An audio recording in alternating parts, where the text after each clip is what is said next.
खुलुमबाय लोगोफोर, बर'नि रानि 2.0 आव बयखौबो फिन खेबसेबाव बरायग्रोनाय जाबाय। लोगोफोर, बर' हारिनि थाखाय बयजोंबो मानिजाथाव फोरबोआ जोंहा फैनो थांगासिनो, जायखौ बुङो काति फोरबो। आसिन आरो कार्तिक मासनि जरा-जरियाव बे फोरबोखौ जों बर'फोरा आजै-आजौमोननि दिननिफ्रायनो मानिबोदों, नङा होनबा? बे काति दानखौ जों इसोरनि थानसालियाव इसोरखौ साखि दोननानै बरायनाय जायो, जाहाथे बिमा माइनावआ जोंनि आबादथिलिजों लोगोसे जोंनि नखर संसार जानायाव बोर सारस्रिहरो। लोगोफोर, आं दिनै बे कार्तिक दाननि सोमोन्दै नोंथांमोननि गेजेराव फंनैसो बाथ्रा फोरमायगोन। नोंथांमोनाबो आंजों लोगोसे भिडिअखौ जोबजासिम खोनासंलांबानो जाबाय, जाहाथे नोंथांमोनाबो बेनि सोमोन्दै मोनथिनो मोनो। बेजों लोगोसे नोंथांमोननिसिम मोनसे खावलायनाय, नोंथांमोना सोरबाफोर बर'नि रानि 2.0 आव दिनैसो फैसनबायदोंब्ला भिडिअखौ लाइक आरो चेनेलखौ साबस्क्राइब खालामब्लानो जाबाय, जाहाथे आं जेब्ला गोदान भिडिअ आपल'ड खालामो अब्ला नोंथांमोना थाबै नटिफिकेसनखौ मोनहैनो हायो।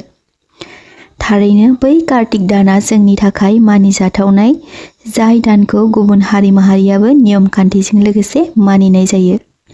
आं बे भिडिअआव कार्तिक दानाव दुगैनायजों लोब्बा थानाय बाथ्राफोरखौ फोरमायथिगोन।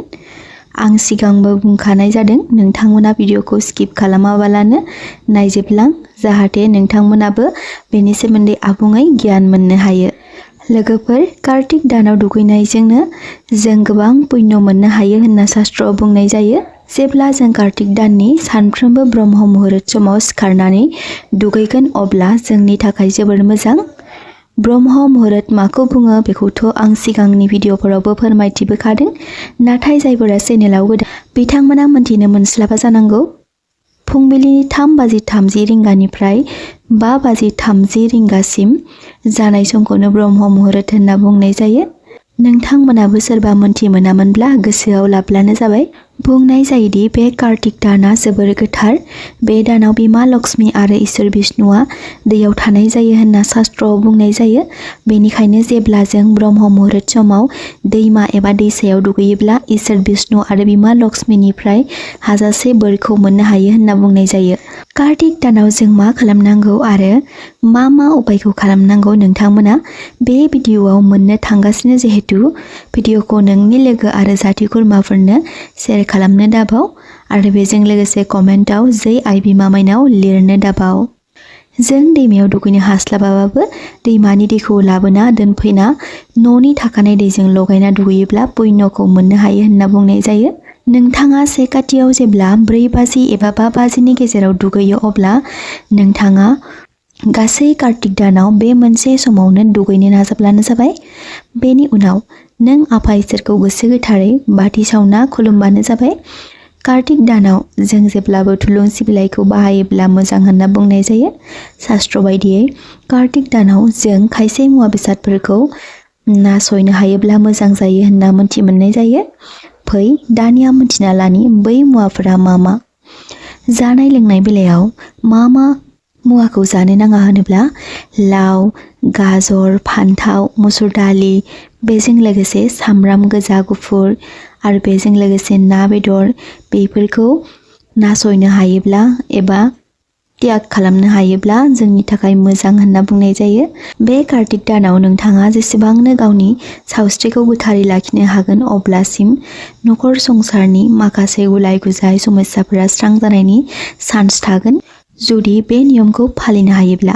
फालिनाय फालियैया गावबा गावनि गोसो, नाथाय आं शास्त्र गियान बायदि नोंथांमोननो फोरमायथिनाय जाबाय। नोंथांमोना बेखौ लाना नेगेटिभ कमेन्ट लिरहरनो नाङा, मानोना जों जेसेबां धार्मिक लामाजों आवगायलांगोन अब्लासिम जोंनि जिउआ खैफोदनिफ्राय रैखा मोनगोन आरो शनिनि दृष्टिनिफ्राय बारग'नो हागोन। बे कार्तिक दानाव शास्त्र बायदियै सानाव उन्दुनो हामा होनना बुंनाय जायो। जों समनि आंखाल आरो गावबा गावनि कर्मआव बिजि थानायनि थाखाय बै नियमफोरखौ मानिनो हायाब्लाबो बे मोनसे नियमखौ नोंथांमोनाबो मानिनो हायोब्ला जोबोर मोजां। बे जादों थुलुंसिखौ सेबा खालामनाय। हायोब्ला गासै कार्तिक दानाव थुलुंसिखौ बाथि सावोब्ला जोबोर मोजां, मानोना गोबां हारि माहारिफोरा कार्तिक दानाव थुलुंसि बिबाह खालामनाय जायो। नाथाय जोंनि बाथौ धोरोमाव आं बेखौ खालामनाय नुवाखै।